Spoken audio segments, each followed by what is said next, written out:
Oke, go.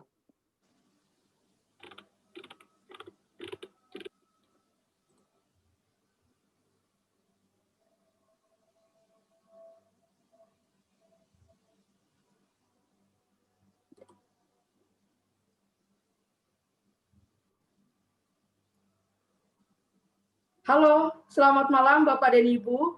Terima kasih telah menyempatkan waktunya pada malam hari ini untuk bergabung bersama kami di virtual panel komunitas DevOps Indonesia dengan topik Women in IT yang pada hari ini kami berkesempatan untuk berkolaborasi dengan rekan-rekan dari PT HM Sampurna Tbk, anak perusahaan dari PT Philip Morris Indonesia, afiliasi dari Philip Morris International Incorporation.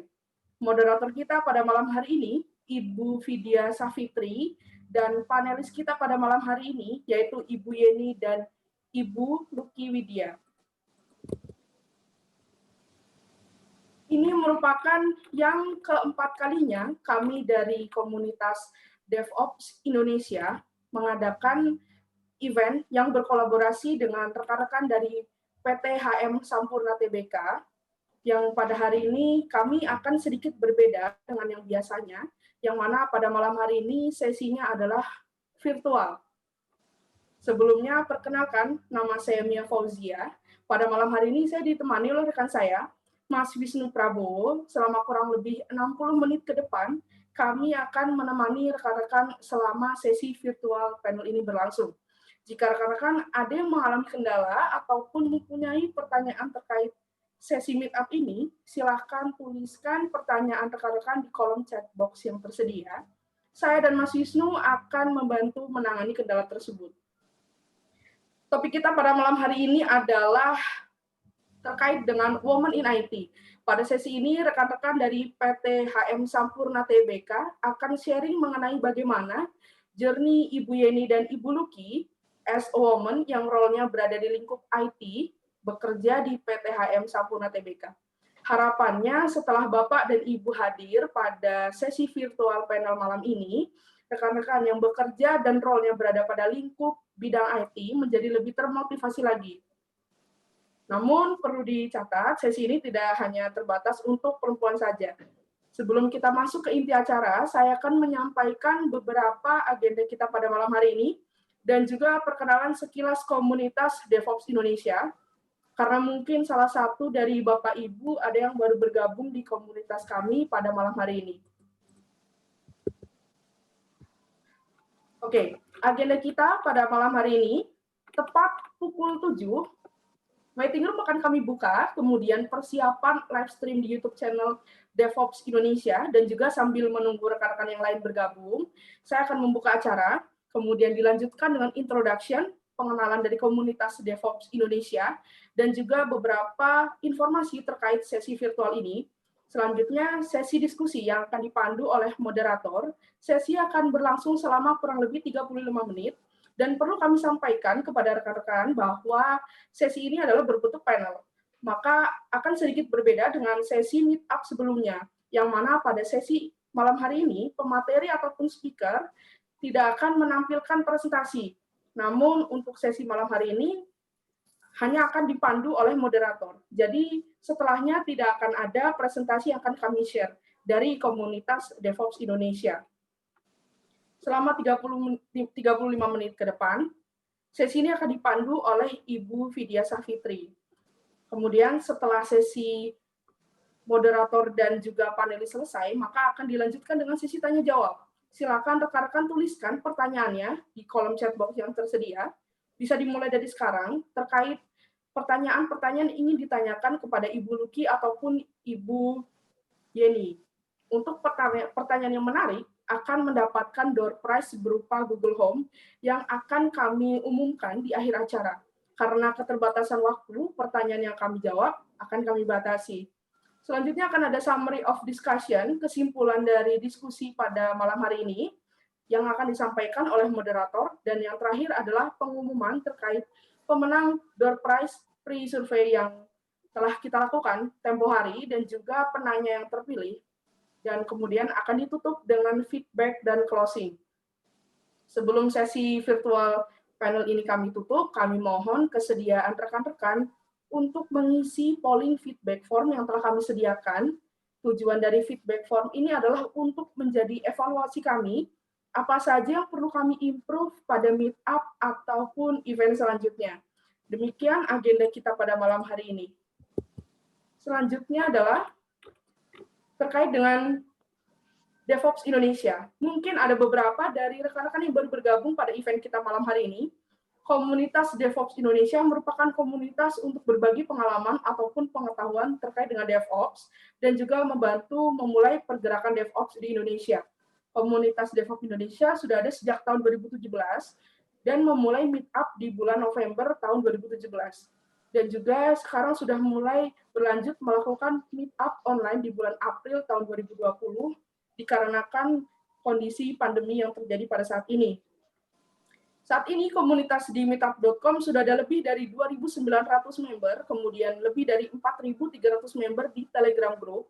Jadi silakan untuk rekan-rekan bergabung di sosial media kami. Di akhir presentasi saya sudah siapkan slide terkait info sosial media DevOps Indonesia.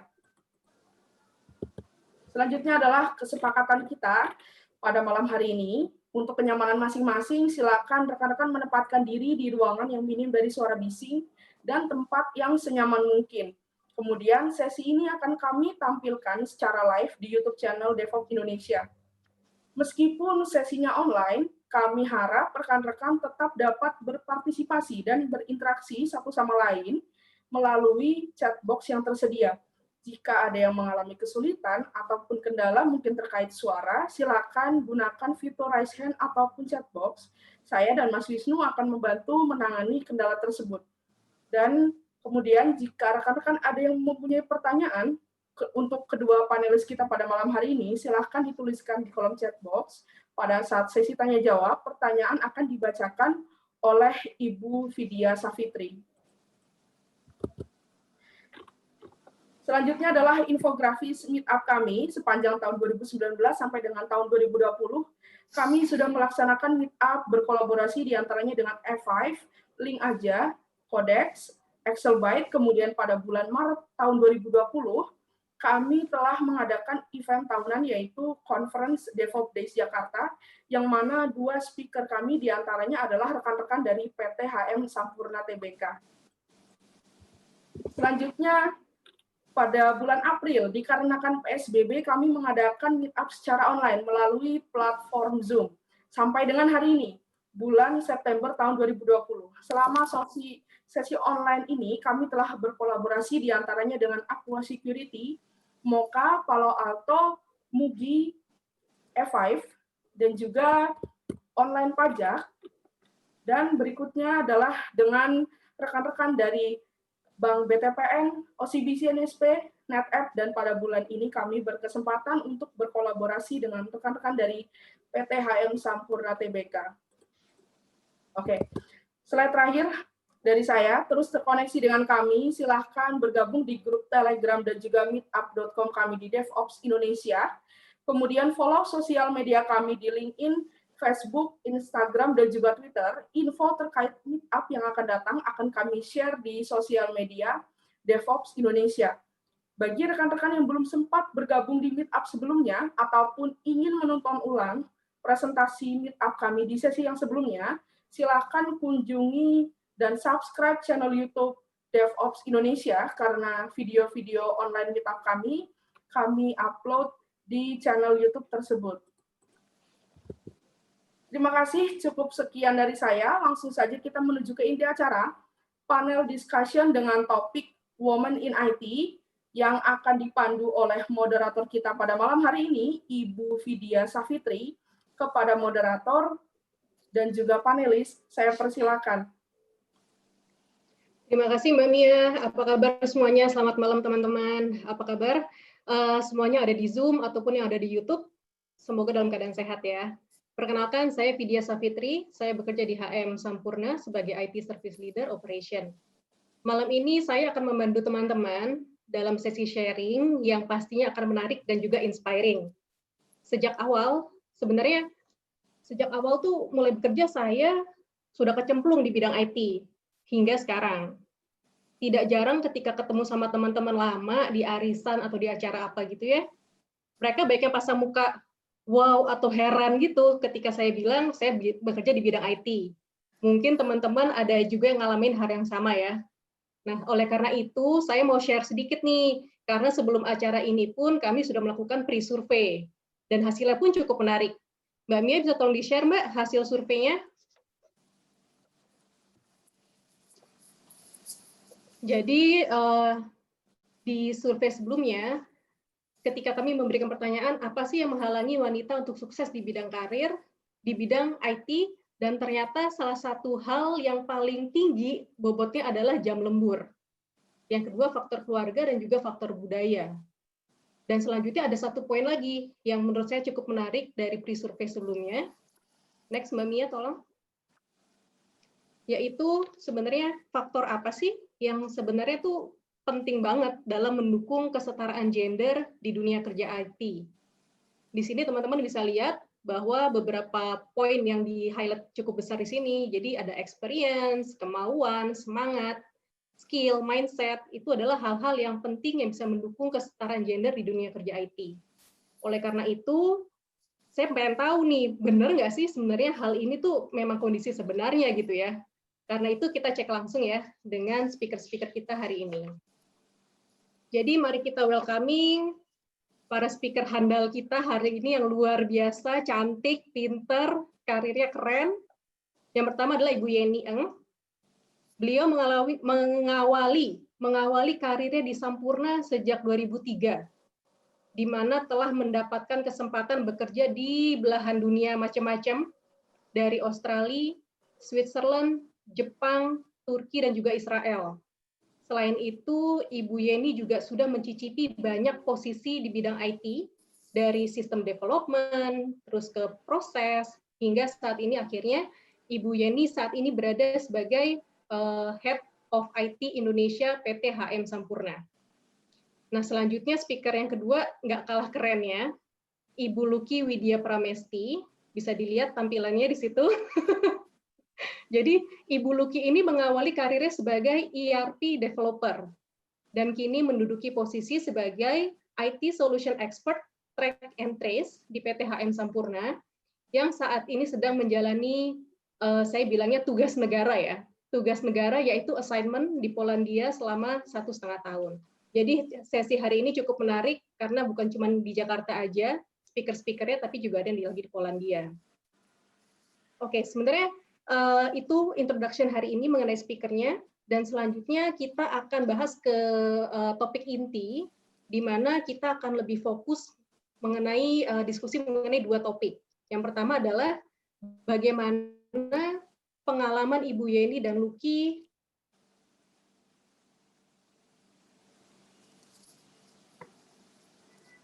dalam mencapai peningkatan karir sebagai wanita di IT untuk menghadapinya. Oke, Luki boleh minum dulu nggak apa-apa? Oke. Aus ya. Jadi sekarang kita mulai aja. Aku pengen tahu nih, ketika ngomongin tentang pengalaman ya, pengalaman di dunia IT gitu, pengalaman atau peningkatan karir di dunia IT. Aku pengen tahu dulu nih, sebenarnya asal muasal ketertarikannya atas IT itu kapan sih? Apakah ini cita-cita dari kecil, dari zaman sekolah, atau tiba-tiba pas kerja kecemplung aja gitu di dunia IT gitu? Karena kalau aku sendiri, aku dulu pengennya cita-citanya sih jadi desainer baju gitu ya. Tapi sekarang akhirnya udah 15 tahun di dunia IT juga. Boleh tahu nggak Ibu Yeni, apakah ini memang sudah cita-cita dari kecil gitu Bu? Apa dari SMA lulus udah kepikiran pokoknya pengen di dunia IT gitu? Selamat malam Widya. Sebenarnya pertanyaannya sangat bagus. Kalau misalnya saya pikir balik ya, awalnya sih pengennya di bisnis aja. Jadi lebih fokusnya ke manajemen ya. Tapi pas udah mulai milih kuliah, saya tertarik sama information system. Jadi waktu itu saya udah apply untuk accountant, ya business financial accountant. Setelah lihat, loh kok ada ya program yang dikombinasikan dengan IS hari itu. Waktu itu namanya Information System. Betul. Jadi pas aku tanya lagi, jadi tertarik. Oh, ini bisa digabungkan. Jadi ini kalau digabungkan lebih deket lah ya ke bisnis. Jadi bukan kita bisa kasih requirement aja, kita juga bisa membuat requirement itu menjadi kenyataan. Nah, waktu itu aku jadi tertarik, soalnya wah hebat juga ya. Jadi aku memilih information system. Jadi pas waktu milih itu kan ikut dengan programming course ya. Jadi itu banyak banget programming course. Pas udah bikin program, tambah lama tambah mendalam. Jadi nggak bisa lepas akhirnya. Tambah jatuh cinta gitu Bu ya? Tambah jatuh cinta. Malah accounting-nya malah oke, kalau ada jadwal kuliah malah lebih sering main di lab ya, di komputer lab waktu itu. Oke. Jadi enak juga sih lama-lama main logika ya. Oh, kalau ini salah, ini gimana rubahnya. Jadi waktu itu jadi kecemplung di area, mulai tertarik di area IT. Oh, sejak kuliah berarti Bu ya? Iya. Oke. Kalau Lucky Ki dulu kuliahnya apa ya? Apa emang udah IT dari sejak SD tuh udah ngambil jurusan IT gitu apa gimana? Enggak sih. Jadi pertama kali belajar coding itu 14 tahun SMA kelas 1. Waduh. Iya, SMA kelas 1 waktu itu disuruh guru buat mewakili sekolah buat lomba programming SMA se-Indonesia, kan ada tuh lomba di Indo ya. Cuman waktu dipilih itu aku nggak ada background coding karena SMA kelas 1 gitu, siapa yang bisa programming kan. Terus setelah dipilih, tapi aku emang basicnya mungkin matematikanya kuat ya, jadi sama guru waktu itu oke, Lucky disuruh pilih coding gitu. Terus belajar coding itu dari karena untuk keperluan lomba itu, terus dikirim sekolah belajar programming ke salah satu institut teknologi ternama di Indo yang di Surabaya, pasti tahu ya apa. Di situ diajarin 2 minggu. Di situ 2 minggu belajar programming, langsung diajarin sama kepala departemen informatikanya. Dari jam 8 sampai jam 4 sore 2 minggu. Terus itu kepaksa ya, waktu itu kan mau nggak mau ya. Terus abis itu malah jadi suka gitu.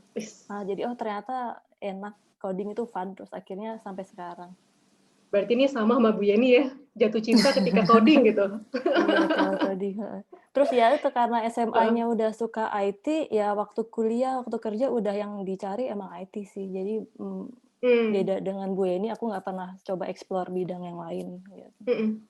Makanya dari awal semenjak pertama kali kerja pun memang sudah di bidang IT ya.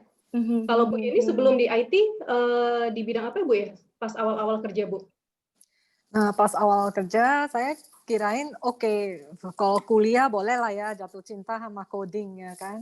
Tapi kalau mungkin mau mulai karier, saya tetap mau pilih apa yang dari awal-awal kata hati gitu lah ya. Kata hati itu ke bisnis. Jadi aku lama kerjaannya tuh sebenarnya waktu itu kan aku sekolah di Australia. Saya setelah pas akhir tahun ada program kan ke hospital, salah satu hospital di Melbourne lah. Dan itu pas kita submit, saya sama teman-teman sih submit kerjaan, submit sistem, mereka tuh suka banget, malah saya ditawarin kerjaan, udah di sini aja kerja di sini sebagai IT developer untuk lanjutin prototipe yang kita bangun buat dia kan. Tapi saya enggak deh, saya lebih mau mencoba ke bisnis, jadi saya melamar sebagai financial auditor waktu itu. Jadi sempat 2 tahun di financial auditor. Oh, terus pada akhirnya pas mulai pindah ke ini ya Bu? Terus pas pada mulai pindah ke akhirnya IT-nya? Setelah 2 tahun mulai bosan sih sebenarnya, kok di financial auditor mau kenal mau ketemu orang aja, orang tuh takut banget kan. Ini mau diaudit nih, kalau ngomong mesti hati-hati, kalau duduk di kantin makan pasti kabur semua. Soalnya takut diajak ngomong salah ngomong gitu ya. Jadi saya tuh merasa wah, kayaknya enggak deh. Memang sih suka sih sama accounting ya, menarik sekali gitu kerjaannya, banyak banget yang perlu kreativitas lah untuk mining account atau supaya kita tetap comply dengan accounting rules dan prinsipal ya. Banyak cara yang variasi yang bisa kita lakukan. Iya betul. Tapi ya kalau kok nggak bisa ada kolaborasi sama user ya, dan waktu itu saya bilang oke deh, saya coba IS lagi deh, saya balik ke IS. Jadi waktu itu saya coba sebagai information security audit, saya ini nggak jauh-jauh juga ya. Jadi saya bereksperimen tidak jauh-jauh dari awal. Jadi sebagai membuat cabang baru sebagai information security audit. Nah, orang tuh lebih suka, soalnya saya banyak kasih rekomendasi daripada saya bikin findings ya kan. Jadi pas waktu itu aku banyak menganalisa, banyak banget aplikasi yang saya analisa, banyak banget business control yang saya analisa. Akhirnya saya bilang enggak deh, saya mau coba lagi deh gitu. Mau oke sih, tapi enggak struck 100% ya kan.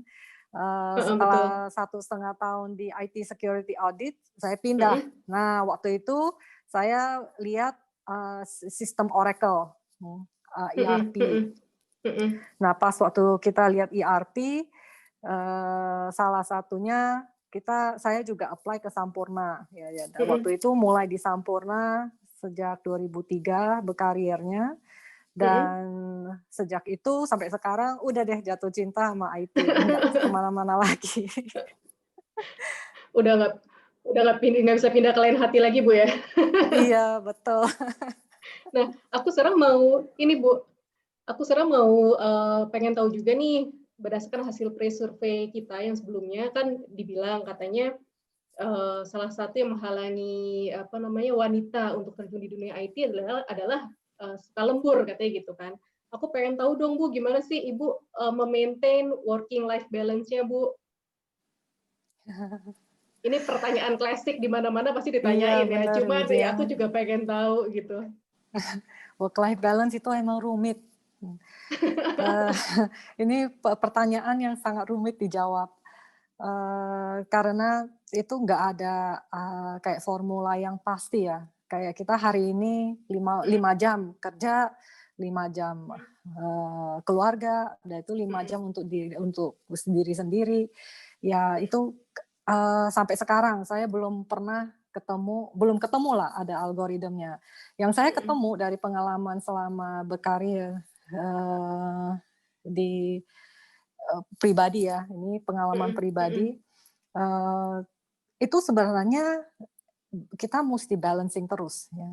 Dan saya juga beruntung di tengah-tengah karir, saya juga terus terang susah mencari balance untuk work life ya kan. Dan di tengah-tengah karir saya juga ketemu mentor ya, satu mentor, dan dia tuh benar-benar membuka mata. Dia bilang dia juga wanita yang bekerja sebagai mentor untuk organization development ya. Jadi saya banyak sekali sesi sama dia, dan kita banyak sharing tentang work life balance. Dan akhirnya saya ketemu jawaban itu sebenarnya nggak ada formulanya. Saya akhirnya give up cari formula. Jadi lebih fleksibel aja. Mungkin waktu ini kita tuh mesti fokus ke personal life, ya kan. Ada waktunya kita bilang oke, ini bukan tentang karir, ini tentang personal life, di mana orang-orang yang terdekat dengan kita itu butuh bantuan kita atau butuh dukungan kita. Nah itulah kita waktunya mesti milih. Kita nggak bisa bilang oke, mau dua-duanya. Kayaknya kita mesti milih, ada waktunya kita ke karier, ada waktunya juga kita harus menunjang life kita ya. Jadi betul. Itu jadi mesti ada balancing act gitu, lah. Ya? Iya betul. Prioritas kita kan beda-beda ya dari hari ke hari, tahun ke tahun. Jadi ikutilah prioritas yang terjadi pada saat itu. Ya, kalau dan kita bisa melakukannya dengan sepenuh hati. Jadi kalau misalnya memang waktunya fokus di karya, lakukanlah dengan sepenuh hati, jangan setengah hati. Ya. Ya, kalau mendukung our hobby, atau juga do it with your whole heart gitu loh. Jadi nggak ada yang setengah-setengah. Jadi nanti hasilnya kan lebih memuaskan gitu. Oke. Kalau Lucky sendiri nih Ki, kan masih yang muda yang bergelora gitu ya Ki ya. Itu gimana tuh? Yang buat yang masih muda bergelora nih, gimana cara memaintain work-life balance-nya? Apalagi kalau Lucky kan lebih ke technical ya, yang butuh waktu banyak misalnya buat coding atau apa. Iya. Sebenarnya sependapat sih sama Bu Yeni ya, kalau work-life balance itu sangat subjektif kan, karena itu tergantung kita masing-masing. Sekarang itu kondisi kita, prioritas hidup kita apa gitu kan? Apakah keluarga atau pekerjaan kayak gitu. Jadi kalau aku sih selalu ini ya, selalu nggak pernah punya standar jam kerja tuh harus selama ini kayak gitu. Karena tergantung tadi kondisi. Betul. Isu yang lebih berasa sekarang karena COVID ya, jadi kita kerja dari rumah. Kalau di kantor kan kalau misalnya kita lembur, lupa gitu, kalau mesti pulang, ada teman pulang, kita keinget, oh ya mesti pulang, kayak gitu kan. Kalau di rumah sekarang itu agak lupa kan, jadi tiba-tiba udah malam gitu. Apalagi di sini kan juga jam 9 kadang-kadang masih terang gitu kan, kalau lagi summer. Jadi aku sih selalu ada ground rule sih, aku set sampai di meeting di Outlook gitu, kalau jam segini tuh udah out of office hour gitu, aku dapat peringatan tuh kalau lagi kerja gitu kan, lagi out of coding office ya, biar nggak di invite meeting gitu. Betul, itu kadang-kadang gitu biar nggak ada invitation dari mana gitu kan, apalagi kalau multinational company kan penting ya, karena kan kita kadang-kadang meetingnya dengan region lain kayak gitu. Terus sama itu tadi sih, berasanya karena developer, kadang-kadang tuh developer tuh agak susah berhenti kalau masih kena error atau apa gitu kan, rasanya pengen kerjain terus sampai pagi gitu ya. Itu Yang sih tanggung-tanggung tuh emang nggak enak sih ya sebenarnya ya. Itu sih yang mesti belajar sih, kita set ground rule sih, pokoknya dari jam 7 malam ke atas udah nggak kerja, udah matiin laptop kayak gitu. Itu sih dari diri sendiri sih remnya. Kalau tadi kan Lucky nih lagi di Polandia nih, lagi assignment let's say gitu ya. Di sana tuh banyak nggak sih orang Indonesia yang berkesempatan SDA di sana, dan banyakan cewek atau cowok, Ki? Banyak, nggak cuma IT, gender sih kebetulan waktu zamanku pas sih 50-50 sih, ada dua cewek, ada 2 cowok di sini. Cuma sekarang udah banyak yang pulang, tinggal 2 cewek.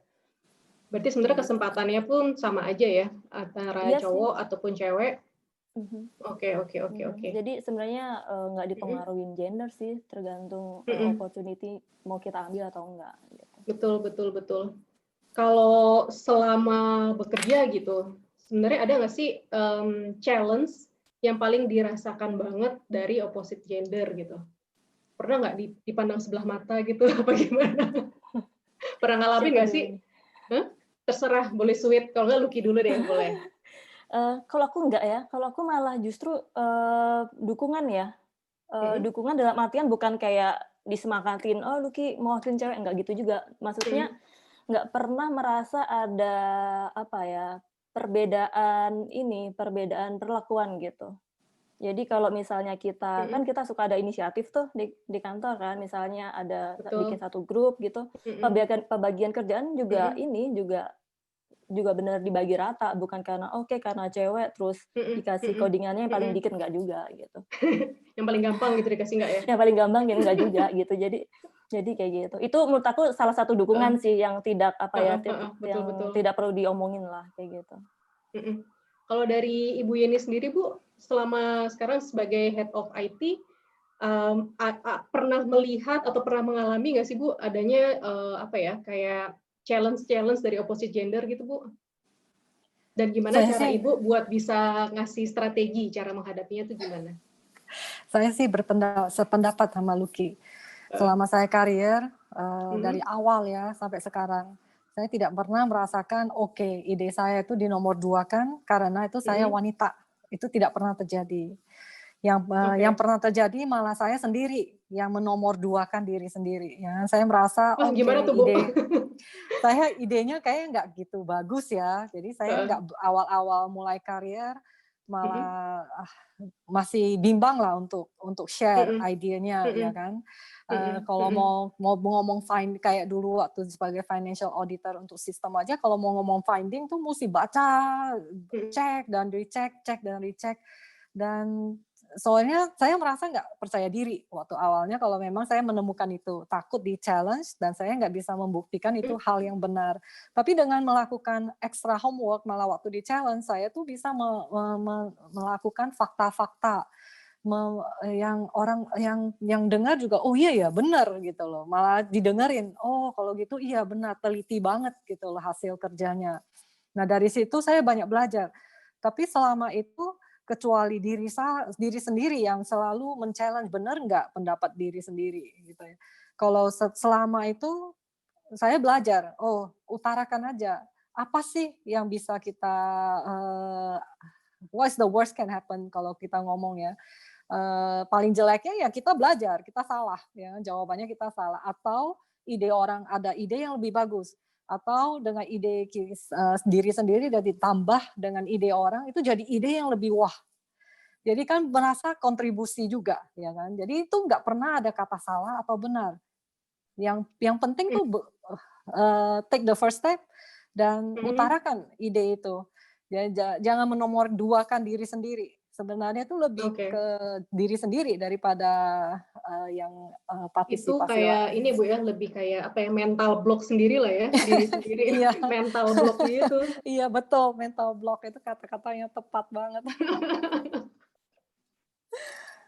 Berarti nih so far sebenarnya kalau dari pengalaman Bu Yeni sama Lucky tuh selama ini belum ada kayak challenge atau hal-hal yang kurang mengenakan dari opposite gender ya, karena so far aku dengar dari sharingnya so far entah malah berupa dorongan, support dari teman-teman yang lain ya. Oke. Malah kalau saya mau tambahkan di areanya IT yang saya benar kalau itu memang areanya banyak didominan oleh laki-laki ya. Jadi kalau tidak jarang kalau saya step into the meeting room itu semuanya laki-laki, saya doang yang perempuan. Itu iya, betul. Bukan hal yang aneh lagi. Malah awal-awal saya realize gitu loh, pas udah mulai diskusi setelah tahun berjalan, saya tuh nggak pernah realize lagi sampai satu hari diingetin. Kamu, Yeni, berasa nggak sih kalau kamu tuh emang satu-satunya wanita di dalam meeting itu? Oh iya ya, benar ya, dikelilingi 20 laki-laki. Nggak tahu udah sekian tahun sekarang rasanya malah rewarded gitu daripada terbalik. Iya, malah ini ya, malah jadi kadang-kadang juga biasa aja gitu Bu ya, jadi mau jadi perempuan sendiri di dalam satu misalnya ruangan atau dalam satu virtual meeting juga ya biasa-biasa aja gitu ya. Dan saya pernah loh Vidya tanya rekan laki-laki saya yang di IT ya, di mana posisi mereka tuh ya udah rada senior ya rekan-rekannya.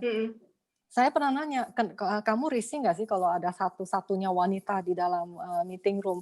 Feeling kamu tuh apa sih? Oh, itu bagus katanya. Jadi kita tetap behave gitu aja. Jadi kita nggak just boys. Jadi kita jadi behave karena ada wanita di dalam ruangan gitu. Itu nilai positifnya Bu yang bisa diambil sebenarnya. Nah, sebenarnya kalau balik lagi kalau misalnya tentang cara berpikir gitu ya, perempuan itu kan cara berpikirnya beda ya. Mungkin ada hal-hal yang misalnya cowok nggak ada gitu Bu. Itu apakah ini juga mempengaruhi kemampuan wanita dalam berkarir di IT ya? Misalnya entah yang lebih sensitif, misalnya ada yang mungkin baperan gitu kan. Itu menurut Ibu gimana sih Bu? Itu pengaruh nggak sih sebenarnya, berpengaruh nggak tuh kemampuan dalam berkarir di dunia IT? Kalau pengalaman pribadi ya Widya ya, itu sebagai saya sendiri banyak belajar juga. Dan itu namanya cara saya mengontrol emosi. Kalau wanita kan kita kan perasa ya. Jadi kalau kita komunikasi pastilah di suara kita itu ada suara feelingnya, suara perasaannya, ya kan. Dan kalau kita berinteraksi dengan laki-laki, mereka tuh lebih apa ya? lebih beda lah ya. Mereka itu Mm-mm. kalau lihat kita penuh perasaan dan emosi, itu mereka malah bingung. Ya. Jadi ini kenapa nih, kok mendadak begini? Ya, Jadi betul.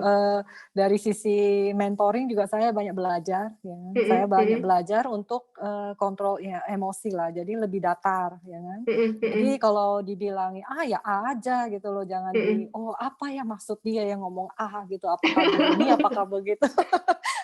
ya aja. Nah, kalau misalnya udah Iya. mempertanyakan, apakah maksudnya itu ada A1, A2 gitu. Tanya Mm-mm, aja, mm-mm, apakah maksud kamu tuh A1? Kan dijelaskan, enggak gitu. mm-mm, mm-mm. Dan Oke. lama-lama saya juga berinteraksi dengan banyak wanita ya yang sudah Mm-mm, mulai banyak pengalaman, mm-mm, dan mereka juga sama sebenarnya. Mereka tuh lama-lama mengadaptasi juga ya.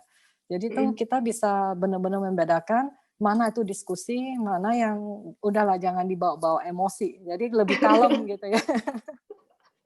Nah, Lucky nih kayaknya model-modelnya bersemangat gitu kan. Menurut Lucky gimana, Ki? Cara berpikir wanita yang suka berbeda dengan laki-laki tuh ada pengaruhnya nggak sih sebenarnya dalam berkarir di dunia IT?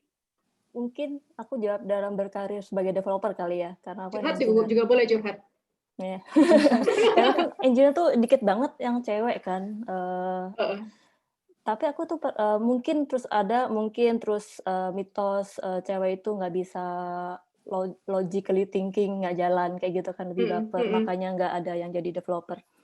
Tapi aku pernah baca artikel, lupa kapan, mungkin 3 atau 4 tahun yang lalu ya, artikel menyebutkan bahwa ada di salah satu code hosting platform yang pakai Git, pasti pernah dengar platform ini, dari 3 juta pull request, sorry agak teknikal, dari 3 juta pull request yang di request di platform ini, approval rate-nya untuk yang cewek itu lebih tinggi daripada cowok.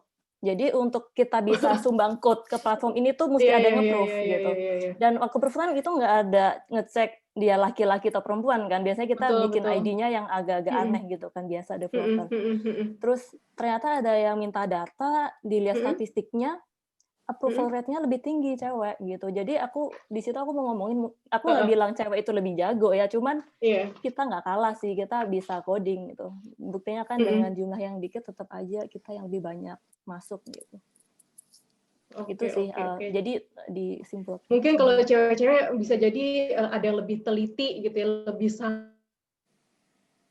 gitu kan, jadi ngoding gitu. Pengalaman pribadi sebenarnya aku tuh sering banget dimintain, ada satu teman di sini kalau dia udah mau deploy pasti aku Jadi disuruh ngecek nggak karena kalah bersaing dengan jago ngecek ini bug gitu, jago nyari bug gitu. Mungkin kalau karena itu bahasanya tadi jago nyari kutu, jago nyari kutu. Mungkin karena tingkat kesabaran perempuan sama tingkat ketelitiannya lebih tinggi kali ya. Jadi kalau bagian yang nge-proof reading kayak gitu tuh lebih diserahkan ke yang wanita-wanita. Jadi teman-teman wanita-wanita nih yang ada di Zoom maupun yang ada di YouTube, don't worry. Tetap punya kesempatan yang sama kok di dunia IT ya. Oke. Sebenarnya kalau misalnya Lucky sendiri kan udah berapa tahun kerja di bidang IT? Lulus kuliah 21, berarti berapa ya? Kayak ketahuan umurnya dong, Tar. Lebih dari nih, aku itu umurnya 21. Ayo, berapa tahun kerja? Udah 8 tahun loh. 8 tahun. Beda setahun sama gue, nggak apa-apa. Beda setahun lah, kita kan masih seumuran ya.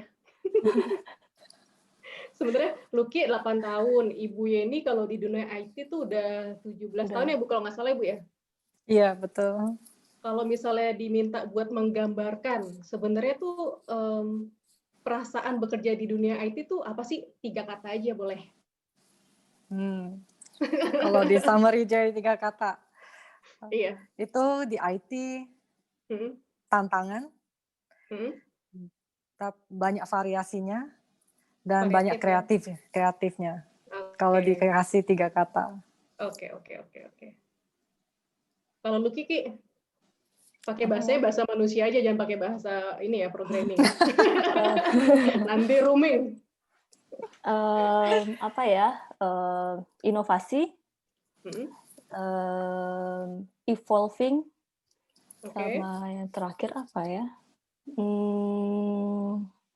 Yang terakhir diversity, karena bisa diambil oleh semua gender. Pas banget sama topiknya sih. Cakep jawaban-jawabannya nih. Oke, sebenarnya kurang lebih itu adalah yang mau kita bahas, mau yang kita minta advice-nya dari Bu Yeni sama Lucky hari ini. Nah, mungkin sekarang kita bisa masuk ke topik berikutnya, yaitu mengenai sesi Q&A.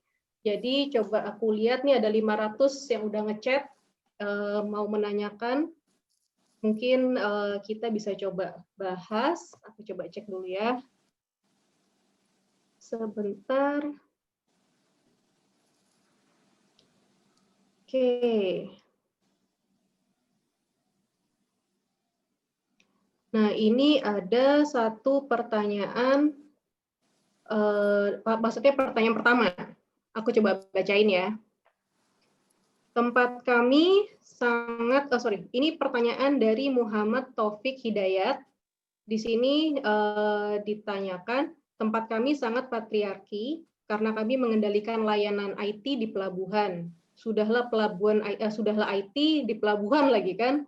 Nah, kami ingin memberikan motivasi kepada anggota tim kami yang perempuan agar bisa ikut aktif berkompetisi positif dengan rekan-rekan laki-lakinya. Mohon arahannya. Kira-kira apa nih yang bisa diberikan atas pertanyaan Muhammad Taufik Hidayat ini? Jadi dia kerjanya di tempat IT di pelabuhan pula gitu. Gimana caranya bisa mengencourage teman-teman wanitanya untuk bisa aktif berkompetisi? Bu Yeni atau Lucky boleh? Bu Yeni mungkin. Saya bisa sharing. Ya, ini juga kalau pengalaman pribadi ya. Kita kan ngomongnya dari sisi dua hal ya. Satu namanya diversity, satu namanya inclusion, ya kan. Jadi kalau misalnya kita mau mengencourage gitu loh, mereka itu untuk ikut kompetisi, kasihlah satu kompetisi yang mereka pasti bisa. Ya. Jadi itu akan memboost confidence, ya kan. Jadi mungkin kompetisi itu mesti dirancang oleh wanita sendiri, rekan-rekan wanita sendiri. Soalnya mereka lah yang tahu, ya. Jangan rekan pria yang dikondisikan merancang. Gitu ya Bu ya. Dikondisikan gitu ya. Jadi untuk biar mereka itu, soalnya kan kalau kita wanita kan pasti merancang sesuatu yang kita kenal. Oh, wanita tuh sukanya di area mana. Ya. Jadi itu hanya untuk semacam kayak trigger dulu, ya kan. Pas nanti udah 2-3 kompetisi, bukannya kita mendowngrade ya, kita tetap mengevaluasi dengan benar dan kita include juga wanita dan laki-laki ya. Jadi semua lah. Itu kan diversity, ya kan. Semua ide diconsider dan yang terbaik lah itu menang. Jadi mereka tuh berpartisipasi itu bukan untuk menang sebenarnya. Jangan karena itu dia wanita dan kita mesti kasih wanita yang menang. Itu jangan. Tapi kalau misalnya udah ketahuan, itu malah mereka akan mundur, ya kan. Oh, baik. Jadi mendingan dikasih satu kriteria yang sama, tapi ada juga waktu merancang kompetisi itu ada wanitanya juga. Jadi ada dua sisi, ya. Jadi mungkin dengan itu semoga akan membantu gitu loh. Dari di-involve dari awal dan dicoba dikondisikan juga gitu ya bentuk competition-nya apa. Walaupun in the end penilaiannya pun juga harus fair antara laki-laki dan perempuan ya Bu ya. Betul. Oke. Terus ini ada pertanyaan kedua dari Oktaviani Rizka Kusuma Triandita. Saya Dita dari mahasiswi Universitas Dr. Sutomo Surabaya. Saya sekarang mahasiswi semester akhir. Saya mau bertanya, kira-kira dalam dunia kerja sebagai seorang IT, apa aja yang harus dipersiapkan oleh para mahasiswa ini yang nantinya akan menghadapi dunia kerja? Karena saya merasa insecure untuk bekerja di dunia IT yang nantinya ketika sudah lulus. Nah, mungkin nih cocok Lucky nih kayaknya ya, yang bisa coba jawab nih. Kalau aku sih gini, karena IT itu anyway bakal selalu evolve ya. Apa yang kita pelajarin di kampus at some point bakal obsolete juga gitu, karena teknologi selalu yang baru, framework ada yang baru gitu. Jadi untuk itu makanya modal yang paling penting menurut aku sih selalu rasa ingin belajar tuh harus selalu ada sih, harus selalu dipupuk sih gitu. Jangan cepat berpuas diri gitu. Setelah tahu ini terus menutup kemauan untuk belajar yang lain, itu jangan kayak gitu sih gitu. Apalagi di IT ya gitu. Jadi harus mau mengencourage diri sendiri untuk belajar gitu. Jangan sampai yang namanya berpuas diri gitu. Oke, good. Yang pertanyaan ketiga ini dari Ayu Kartika. Selamat malam, saya Ayu dari Bali. Saya ingin bertanya kepada Kak Luki. Wah, ini udah langsung direct. Masuk kan nih, gue dipanggil Kak nih. Kak Luki. Mungkin kalau aku juga harus dipanggilnya Kak Vidya dong ya. Saya ingin bertanya kepada Kak Luki. Saya tertarik ngoding setelah umur 23 tahun dan sudah bekerja selama 2 tahun. Menurut Kakak, possible tidak buat saya bisa menjadi seorang programmer? Dan apakah Kakak punya tips dan trik atau mungkin referensi untuk belajar ngoding dengan cepat? Terima kasih sebelumnya. Kalau bisa atau enggak, pasti bisa gitu. Karena aku ngalamin sendiri ya, karena aku kan dulu emang programmer, terus sempet 2-3 tahun jadi bisnis analis, kayak gitu kan. Betul. Terus baru berapa bulan belakang ini aku balik lagi nih jadi engineer untuk big data, which is something yang baru banget buat aku. Jadi meskipun kita ngomongin programming language kan banyak ya gitu. Jadi yang aku dulu sempet coding di ERP beda banget sama yang aku lakuin sekarang gitu. Jadi itu satu lagi kita mesti belajar gitu, mesti belajar lagi gitu. Meskipun sama-sama programming. Terus gimana tips untuk bisa belajar codingnya lagi? Menurut aku sekarang malah lebih dimudahkan dengan adanya internet ya. Karena zaman dulu waktu aku SMA untuk belajar Pascal aja mesti ke Surabaya gitu, ke ITS ya, sebutin aja lah ininya, ke ITS Surabaya buat belajar Pascal. Karena waktu itu bahan untuk belajar tuh nggak segampang sekarang gitu kan. Sekarang ada Udemy, ada Coursera gitu.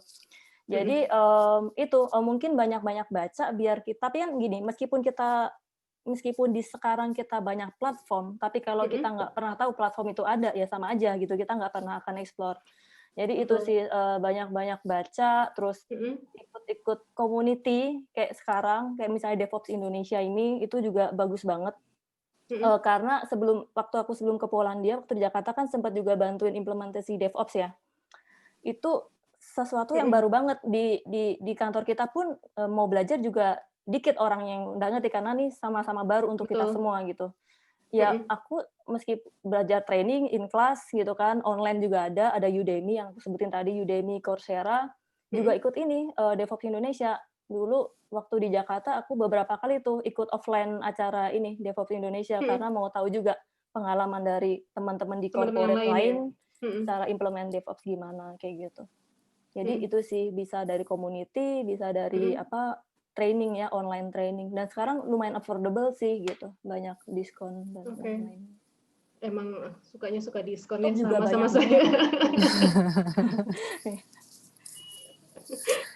Oke, tadi jawaban dari Luki untuk pertanyaan Ayu. Jadi untuk belajar coding bisa coba join community, lalu mengikuti online training yang sekarang udah banyak banget gitu ya.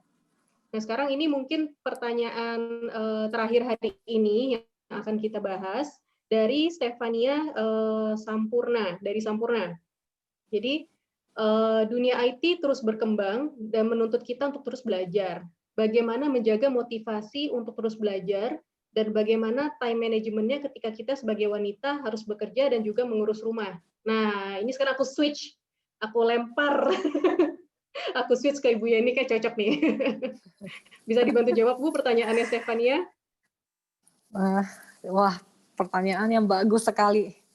Dan kalau pendapat saya sih, kalau kita hidup itu pasti ada tantangannya ya. Itu maupun berkarir di IT. Salah satu bukan karir di mana aja, Bu, di IT dan dimanapun, ya kan, di bidang apapun itu pasti ada tantangan yang kita mesti selalu belajar. Itu apapun, meskipun kita tidak berkarir, kita juga punya tantangan untuk tetap belajar, ya kan, untuk mengikuti perkembangan zaman. Ya.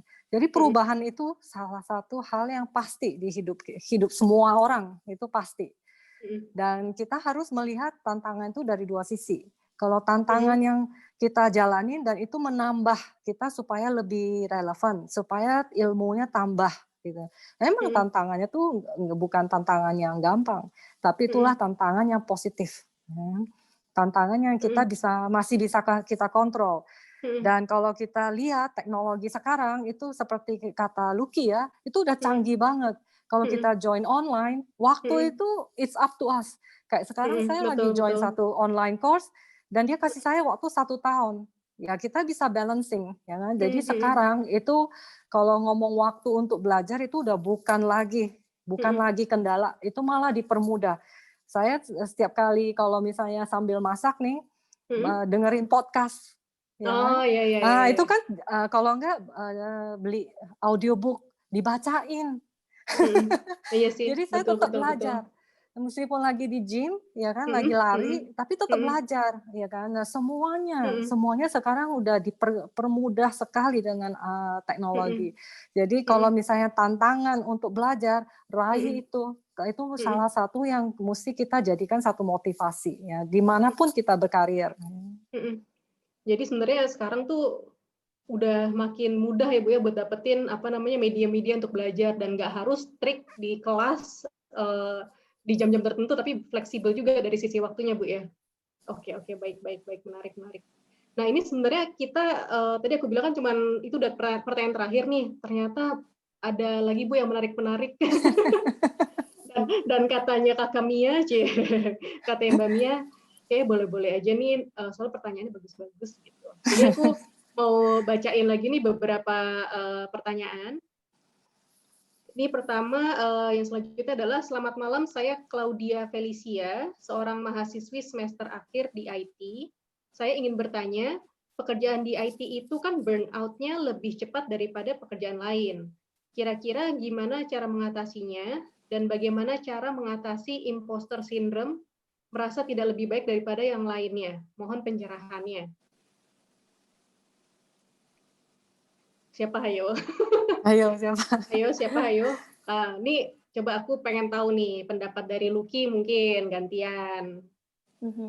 Burnout itu subjektif ya? Apa gimana? Enggak subjektif sih. Itu tadi sih, apalagi kalau developer ya, kadang-kadang tuh kita suka lupa waktu gitu. Kalau lagi terlalu fokus. Itu tadi aku selalu kasih reminder sih, bisa either alarm atau ada meeting meeting di kalender ya. Jadi nanti kan pop up gitu kan, oh udah saatnya misalnya udah out of office gitu. Itu bisa kayak gitu. Yang kedua, atau kalau di dunia kerja kan kita juga kerja nggak sendiri ya. Kan ada satu tim, nah itu pembagian pekerjaan itu juga sangat penting sih gitu. Kayak delegation gitu ya, kerja tim ya. Jadi learn to say no gitu. Jadi kalau kita udah terlalu banyak project dan terlalu banyak ada isu, lumayan banyak isu, jadi agak delay. Ya kalau ada project baru, ini utarakan gitu kalau misalnya lagi banyak kayak gitu. Toh kan banyak juga tim yang lain gitu. Jadi betul. Gitu. Jadi itu Asia sih kadang-kadang tuh ya, itu harga berat tuh biasanya tuh. Iya, itu kita tuh suka ini sendiri pertama nggak enak, mungkin kedua kita juga suka mau nge-challenge diri-sendiri gitu. Jadi ya aku masih bisa nih kayak gitu. Padahal sebenarnya physically itu udah nggak kuat misalnya kayak gitu. Capacity sama ada jangan lupa ya. cuti.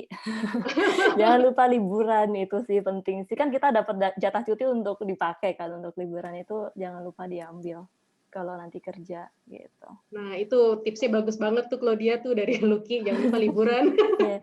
Karena ada kan beberapa negara malah dipaksa kan untuk karyawan tuh dipaksa ambil cuti 2 minggu dalam satu kali cuti. Nah kalau di Indo kan nggak ada, jadi itu mesti kita sendiri yang mengingatkan gitu. Dan saya mau tambahin juga sih satu untuk yang di atas sama Lucky, ya kan? Benar, kita mesti learn to say no, dan kita juga mesti belajar learn to stop, ya kan? Kapan kita mesti berhenti? Kalau kita udah capek, ya kita berhenti, istirahat. jangan digabungkan dengan tantangan atau saya tidak mampu atau jadi gak percaya diri. Jangan, kalau capek istirahat, nanti udah selesai kan balik lagi produktivitasnya. Ya. Dan yang satu lagi yang membantu sekali buat saya sehari-hari ya kan, carilah temen yang support group namanya ya, yang tidak kenal kerjaan kita. Jadi kalau kita bawa kerjaan, mereka tuh akan bilang nggak mau tahu, kita nggak ngerti. Gitu. Jadi itu selalu membahas topik-topik yang di luar kerjaan, dan itu akan merefresh kita juga sih sebenarnya. Dan support group itu penting.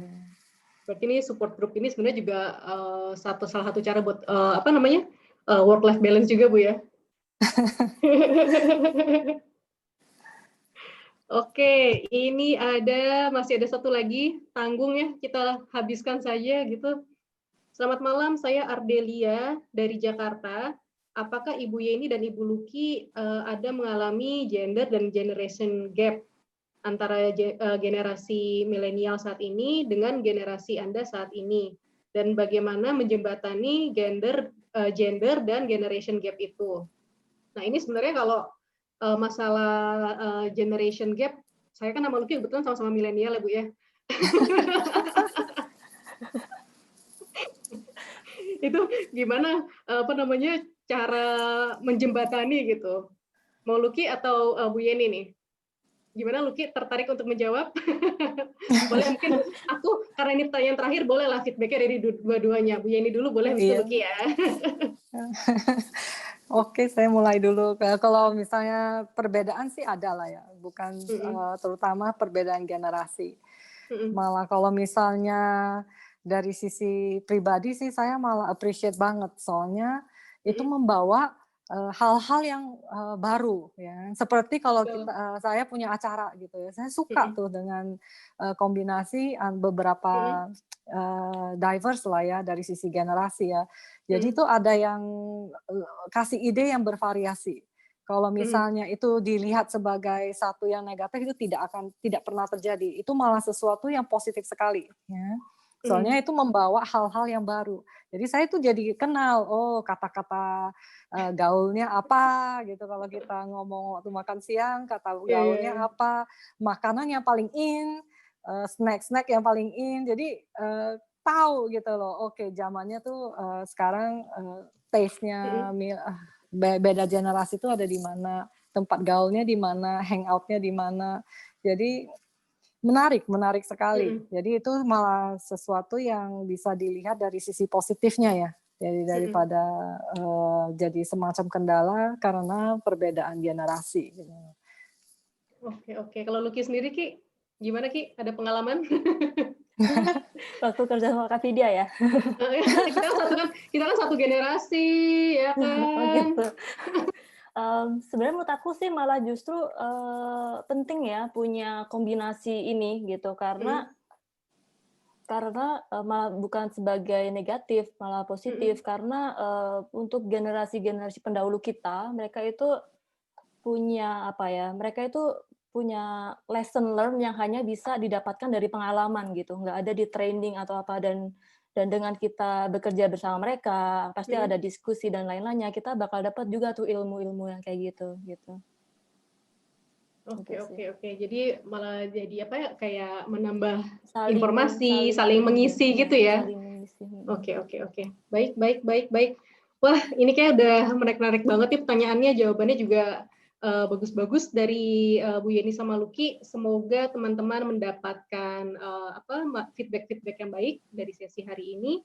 Dan berikutnya aku mungkin akan sum up sedikit mengenai sesi hari ini, karena menurut aku sesinya sangat luar biasa. Speaker-speakernya luar biasa banget, masukan-masukannya. Dan aku coba sum up di mana menurut Ibu Yeni nih, aku ambil beberapa key points yang menurut aku menarik banget mengenai work-life balance, di mana semua itu tentang prioritas. Di mana setelah kita menentukan prioritas, kita juga harus melakukan yang kita prioritaskan itu dengan sepenuh hati.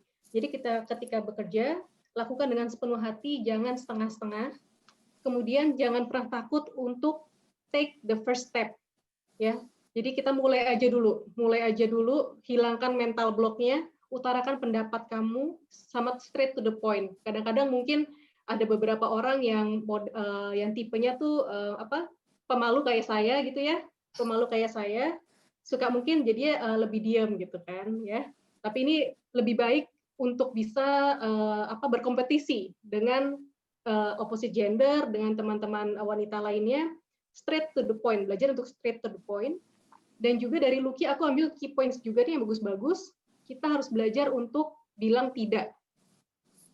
Jangan ya, tapi ada waktunya kamu juga harus bisa bilang tidak atau no ya. Dan saat ini dari bertahun-tahun pengalaman Lucky di bidang IT, Lucky mendapatkan dukungan-dukungan dari teman-teman dari opposite gender. Jadi jangan pernah takut untuk memulai atau melanjutkan karirnya di bidang IT. Dan juga jangan pernah berhenti untuk belajar. Jangan pernah berpuas diri, karena di bidang IT ini semuanya tuh evolve-nya cepat. Ya, jadi jangan pernah takut, coba join ke community untuk menambah info-info untuk mengupgrade kemampuan diri kita juga. Dan selanjutnya, sebelum saya hand over ke Mia, aku tadi sudah minta mungkin sekarang Ibu Lucky, jangan disingkat nanti jadinya Buluk ya. Aku minta Ibu Lucky, mungkin Mbak Mia bisa di-share untuk ini. Aku minta Ibu Lucky untuk memberikan nasihat-nasihatnya, tips-tipsnya buat teman-teman yang ada di Zoom dan juga di YouTube, nggak cuma buat teman-teman wanita aja, tapi buat semuanya ya. Bisa diberikan kesan-kesannya, Lucky, nasihat-nasihatnya yang bisa diberikan. Bukan nasihat juga. Jadi bukan nasihat juga, tapi lebih facts ya. Emang kenyataannya begini. Jadi IT yang udah aku sebutin tadi, IT itu selalu berkembang gitu. Banyak tools baru, framework baru. Berkembang itu nggak hanya technical ya, non-technical kan juga banyak ya. Dan dengan banyaknya bidang yang bermunculan, yang baru karena perkembangan teknologi ini, jadi banyak juga muncul pilihan karir path yang baru gitu. Jadi posisi IT itu nggak cuman itu aja, banyak gitu yang bisa kita explore. Dan juga itu tadi dengan banyaknya teknologi ya pasti itu kayak apa ya, mendorong kita untuk selalu mau belajar sih. Jadi kita selalu relevan gitu dengan teknologi yang sekarang. Betul. Jadi jangan pernah takut untuk mencoba karena kesempatan itu ada, tinggal kita raih aja gitu ya. Oke, thank you Lucky. Sekarang Mbak Mia yang Bu Yeni. Nah, kayak kalau Bu Yeni yang bilang tuh feel-nya beda gitu, coba Bu. Saya setuju sama Lucky, itu memang fakta. Kalau dari sisi karir, jangan takut mencoba. Saya sendiri pengalamannya saya mencoba banyak bidang di IT. IT itu tidak di satu bidang, banyak banget bidang yang kita bisa explore ya. Jadi carilah apa sih yang cocok ya, apa sih passionnya gitu, sukanya di mana. Dan itu akan membuat semua lebih gampang. Karena tidak bisa dibohongin ya, emang karir itu untuk mencapai sukses itu banyak sekali tantangannya, dan itu semua mesti dilihat dari sisi sudut positif. Itu tantangan yang bagus, yang selalu mendorong kita selalu maju dan selalu berkembang. Dan kalau kita selalu membuat tantangan positif dan kita welcome tantangan kayak begitu dan bereksperimen terus supaya kita bisa ketemu ya titik sukanya di mana, semuanya tuh akan gampang. Apakah itu sukses, apa itu rasa puas atau rasa bangga dengan diri sendiri, itu semua akan datang sendirinya. Jadi carilah bidang yang kamu suka dan bereksperimenlah sebanyak mungkin. Dan jangan pernah bilang, oke, saya melakukan hal ini, dan oke, hal ini aja yang saya suka. Coba dengan hal lain, coba cari proses yang lain, cara handle dan cara diskusi, semuanya dicoba aja. Dengan banyak kita bercoba, kita akan banyak belajar, dan kita lebih cepat ketemu passion kita tuh ada di mana. Setelah kita ketemu, semuanya tuh akan terjadi, apapun itu. Jadi sukses akan datang sendiri. So work hard, cari passion kamu, menurut pengalaman, it always pay off gitu. Oke, thank you Bu Yeni sama Lucky. Aduh, ini biasa saya kalau jam 8 malam tuh udah mulai letoy gitu ya, habis kerja gitu kan. Tapi nih semangatnya jadi makin berapi-api loh di sini ya. Ibu Yeni, ya Luki, thank you banget atas sharingnya malam ini. Aku juga mau say thank you ke teman-teman semua yang ada di Zoom maupun ada yang di YouTube. Terima kasih udah join sesi hari ini. Thank you banget atas pertanyaan-pertanyaannya. Sampai ketemu lagi di DevOps event selanjutnya. Sekarang aku serahkan kembali ke Mbak Mia ya. Mbak Mia, silakan Mbak Mia. The floor is yours. Terima kasih Bu Vidya, Bu Yeni, dan juga Bu Luki. Itu keren banget ya. Karena dari perjalanan yang saya tahu di DevOps Indonesia ini jarang banget kita ada kedatangan speaker ataupun panelis yang perempuan. Dan kebetulan hari ini kita semua ini tim-tim ini ya, girl band ya Bu ya. Saya perempuan, moderator Ibu juga perempuan, panelisnya perempuan. Saya pribadi, saya bukan dari IT, tapi saya sangat tertarik dengan materi kita pada malam hari ini. Jadi saya sangat berterima kasih kepada Bu Vidya, Bu Yeni, dan juga Bu Luki untuk sharing pada malam hari ini. Dan juga saya akan ada beberapa informasi, karena tempo hari kami telah mengadakan pre-survey terkait dengan Women in IT, yang pada survei tersebut telah kami undi dan kami dapatkan pemenang door prize berupa Google Home yang dimenangkan oleh Bapak Erik Maswanto. Apakah ada Bapak Erik di sesi kita pada malam hari ini? Jika ada, boleh raise hand, Pak. Kami tunggu ya, Pak ya. Mungkin jika memang tidak ada, kami akan hubungi setelah acara ini selesai. Dan juga berikutnya adalah bagi rekan-rekan penanya yang tadi sudah bertanya kepada Ibu Vidya dan sudah dibacakan, yang berhak mendapat hadiah berupa Google Home yang difasilitasi oleh rekan-rekan dari PT HM Sampurna Tbk. Yang pertama adalah Ibu Ardelia, kemudian yang kedua adalah Ibu Claudia Felicia, dan yang ketiga adalah Ibu Oktaviani Rizka Kusuma Triandita. Kepada rekan-rekan yang namanya telah saya sebutkan, dimohon untuk mengirimkan pesan pribadi kepada saya melalui chat box, nomor WhatsApp Ibu yang dapat saya hubungi, karena ada beberapa informasi yang kami perlukan terkait pendistribusian door prize.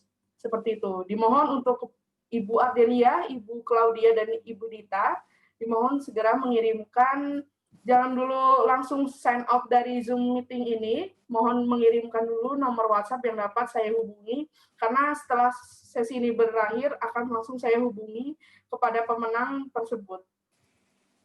Oke, selanjutnya ini untuk rekan-rekan informasi bahwa hari ini hari Rabu ya, jadi nanti Rabu depan, tepat tanggal 7 Oktober, akan kita adakan juga DevOps Indonesia Meetup, yang kita akan kedatangan Bapak Eriawan Kusumawardono dari Microsoft MVP. Beliau juga merupakan anggota di komunitas MUGI atau Microsoft User Group Indonesia. Kemudian ada Pak Petra Novandi Barus, beliau dari AWS, Senior Developer Advocate, yang akan membahas terkait dengan Azure DevOps Pipeline dan juga CI/CD.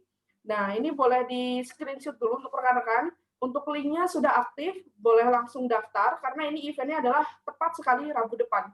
Jadi tanggal 7 Oktober di jam yang sama, pukul 19.00, kita akan memulai Meetup DevOps Indonesia yang akan dihadiri oleh Bapak Eriawan dan juga Bapak Petra Novandi. Oke. Nah, sebelum saya tutup, kami mohon ya untuk kesediaan rekan-rekan untuk mengisi polling feedback form yang telah kami sediakan. Mas Wisnu, boleh tolong dibantu untuk feedback formnya, Mas, untuk dimunculkan. Jadi untuk feedback form ini adalah tujuannya untuk evaluasi apa yang perlu kami improve di meetup ataupun event selanjutnya. Sambil rekan-rekan mengisi feedback formnya, saya dan Mas Wisnu, perwakilan dari DevOps Indonesia, mengucapkan terima kasih kepada Bu Vidya, Bu Yeni, dan juga Bu Luki, dan seluruh rekan-rekan dari PT HM Sampurna Tbk yang telah menyempatkan waktunya untuk sharing di komunitas DevOps Indonesia, yang kita tahu ini bukan kali pertama, tapi sudah 4 kali. Kami berharap di kesempatan lain di kemudian hari kita dapat berkolaborasi lagi.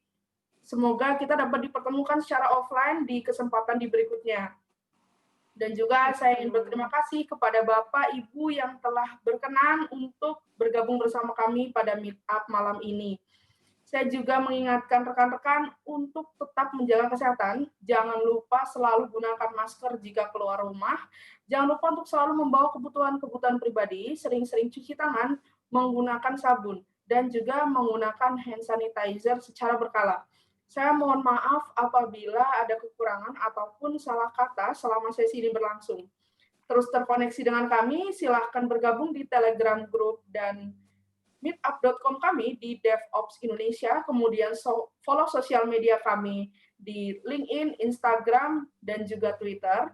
Info terkait meetup yang akan datang akan kami share di sosial media DevOps Indonesia.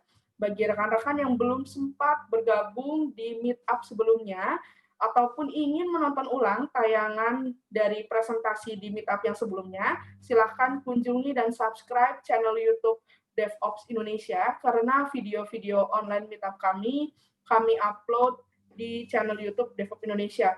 Sekali lagi, terima kasih banyak Bu Vidya, Bu Yeni, dan Bu Luki sudah berkenan untuk sharing di komunitas DevOps Indonesia.